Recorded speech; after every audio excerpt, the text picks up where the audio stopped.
தளபதி விஜய் அவர்கள் நள்ளிரவுல இப்பலாம் இந்த ஒரு விஷயத்த தான் பண்ணிக்கிட்டு இருக்காரு அப்படின்னு அவங்க வீட்ல இருக்கக்கூடிய பணிப்பெண் சொல்லியிருக்கக்கூடிய விஷயம் இப்ப சோசியல் மீடியால ரொம்பவே வைரலா போய்க்கிட்டு இருக்கு. அது என்ன அப்படிங்கிற கம்ப்ளீட் டீட்டெயில் தான் இந்த ஒரு வீடியோல நம்ம பார்க்க போறோம். தளபதி விஜய் அவர்கள பத்தின டாக்ஸ் தான் இப்ப டெய்லியுமே சோசியல் மீடியால போய்க்கிட்டு இருக்கு. அண்ட் அவர பத்தின ஏதாவது ஒரு கான்ட்ரோவர்சியை கிளப்பி விட்டுறாங்க. அப்படி இல்லைன்னா ஏதாவது ஒரு விஷயம் வந்து அவரை பத்தி தொடர்ந்து வெளியாகிட்டே வந்துட்டு இருக்கு. அந்த வகையில சமீபத்தில தெரிய வந்திருக்கிறது என்ன அப்படின்னா, தளபதி விஜய் அவர்கள் நள்ளிரவுல இப்பலாம் தூங்கவே இல்லையாமா. ரொம்பவே அமைதியா குவைட்டா உட்காந்துருக்காரு. அப்படி இல்லன்னா அவரோட ரூம்ல நடந்துகிட்டே இருக்காரு அப்படின்னு அவங்களோட வீட்ல ஒர்க் பண்ணக்கூடிய பணிப்பெண் சமீபத்தில ஷேர் பண்ணியிருக்காங்க. சமீபத்தில தான் விஜய்க்கும், சங்கீதாவுக்கும் டிவோர்ஸ் அப்படிங்கிற நியூஸ் போய்க்கிட்டு இருக்கு.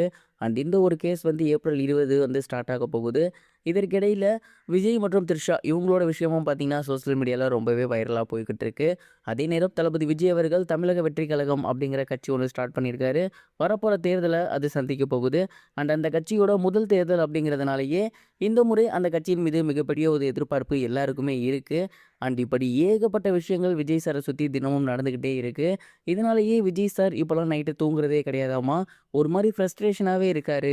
அவர் நல்லா தூங்கியே கிட்டத்தட்ட பல மாதங்கள் ஆச்சு.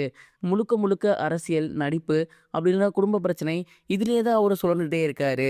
நைட்டு ஒரு 2 மணிக்கு அவரோட ரூம நம்ம கிராஸ் பண்றோம் அப்படின்னா கூட, அந்த ரூம்ல அவர் முழிச்சிருக்கிறத பார்க்க முடியும். இங்கிட்டும் அங்கிட்டும் நடந்துட்டே இருப்பாரு. தொடர்ந்து ஏதாவது ஒண்ணு அமைதியா உட்காந்து யோசிச்சுட்டே இருப்பாரு. இதெல்லாம் பார்த்து அவங்களோட ஃபேமிலி மெம்பர்ஸ் ரொம்பவே ஷாக் ஆகியிருக்காங்க அப்படிங்கிற மாரி, அவங்க வீட்ல இருக்கக்கூடிய பணிப்பெண் சமீபத்தில ஷேர் பண்ணியிருக்காங்க. Being Vijay is not easy அப்படின்னு நம்ம அடிக்கடி சோசியல் மீடியால பார்க்க முடியும். அது உண்மதான் போல. ஒரு பக்கம் குடும்ப சண்டை, மனைவி, மகன், மகள் இவங்க கூட சண்டை. இன்னொரு பக்கம் சோசியல் மீடியால இன்னொரு ஹீரோயின வச்சு கான்ட்ரோவர்சி பரப்புறாங்க. அண்ட் வரப்போற தேர்தல அவரோட கட்சி சமாளிக்க போகுது. அது எப்படின்னு தெரியல. கூட்டணி கூட இல்ல.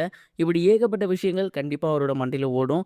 இப்படிதான் நான் நினைக்கிறேன். நீங்க இத பத்தி என்ன நினைக்கிறீங்க? மறக்காம கமெண்ட் பாக்ஸ்ல ஷேர் பண்ணுங்க. இது ஒரு புறம் இருக்க, நடிகர் சிம்பு மறுபடியும் அரசன் படத்தோட செட்ல ஜாயின் பண்ணியிருக்காரு அப்படிங்கிறத அவரோட சோசியல் மீடியா பேஜ்ல அவரே ஷேர் பண்ணியிருக்காரு.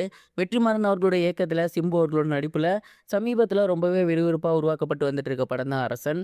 இந்த படத்தோட ப்ரோமோ ஷூட்லாம் வெளியாகி ரசிகர்கள் மத்தியில மிகப்பெரிய ஒரு வரவேற்பை பெற்றிருந்துச்சு. ஏற்கனவே 2 ஷெட்யூல் முடிஞ்சிருச்சு. அதுல ஒரு ஷெட்யூல் சிம்பு அவர்கள் நடிச்சிருந்தாரு. இன்னொரு ஷெட்யூல் வடசென்னை யூனிவர்ஸ் ரிலேட்டடான ஷாட்ஸ்கள் எடுத்துட்டு இருந்தாங்க. அண்ட் இப்ப அடுத்த கட்ட ஷெட்யூல்ல சிம்பு அவர்கள் ஜாயின் பண்ணியிருக்காரு.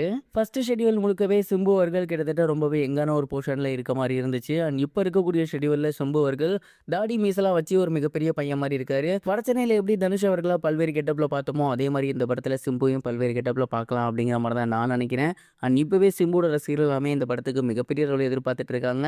இந்த வருஷத்தோட இறுதியில அரசன் வரும் அப்படிங்கிற மாரி சொல்லியிருக்காங்க. பொறுத்திருந்து பார்ப்போம். இந்த படம் எப்பேர்ப்பட்ட ஒரு மேஜிக்க கிரியேட் பண்ண போகுது அப்படின்னு. இத பத்தி நீங்க என்ன நினைக்கிறீங்க? கமெண்ட் பாக்ஸ்ல ஷேர் பண்ணுங்க. இதுவரைக்கும் கனெக்டிங் டிவிக்கு சப்ஸ்கிரைப் பண்ணனா மறக்காம சப்ஸ்கிரைப் பண்ணிக்கங்க. உடனடி அப்டேட்ஸ் பெறுவதற்கு நோட்டிஃபிகேஷன் பெல்லையும் கிளிக் பண்ணிக்கங்க.